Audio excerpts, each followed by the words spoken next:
How's it going? My name is Hector Rodriguez, team owner of Optic Gaming. My gamer tag is Optic Hex from Chicago, Illinois. Let's talk a little about your background as a professional video gamer.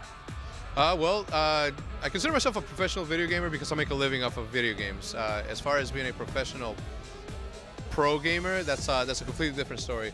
Although I am very competitive, I don't think I've ever had the chops to make it to a top tier competition level, but I consider myself deep down inside a hardcore competitive gamer, but just lacking the skill to be at that top tier.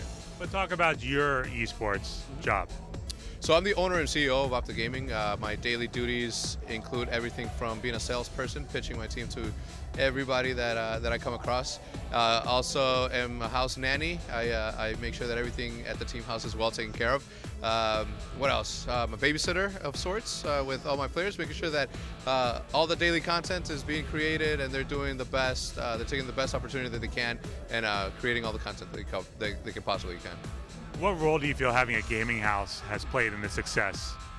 You know, before we started the gaming house, I think that we were already on our way to having a pretty solid success story.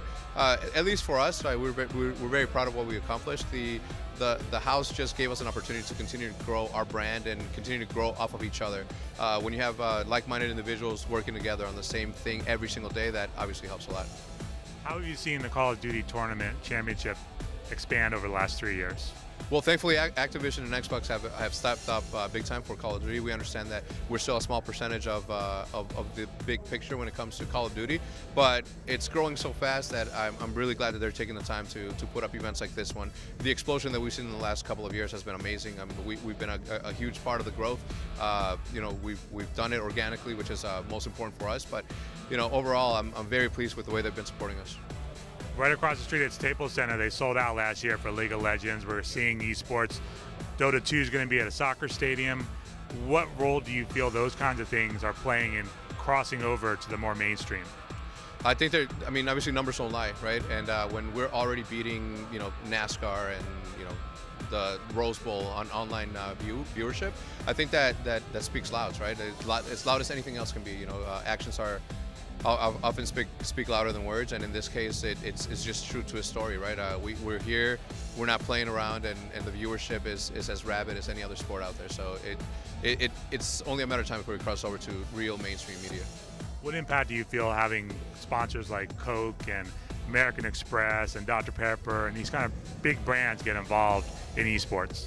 I think that the brands that are getting involved this early on are the ones that are going to benefit the most. Obviously, they're not going to be seen as, oh, they're only in there because now they're big and they're just trying to sell as much product as possible. By Coke supporting the League of Legends tournaments even for amateurs at that, right? I think it's very important because they are now going to be that brand that was organically trying to grow and help grow the scene of League of Legends and esports, where somebody, let's say when Call of Duty becomes as big as League of Legends and we start selling out stadiums, and at that point somebody that said no to Call of Duty early on is now willing to play ball, then you're going to be a little bit more reserved as to, you know, they're only here because, you know, they're trying to sell product as opposed to really support something and grow with something. What do you think the reason is that we've seen such growth on the PC side versus the console side in esports over the last few years?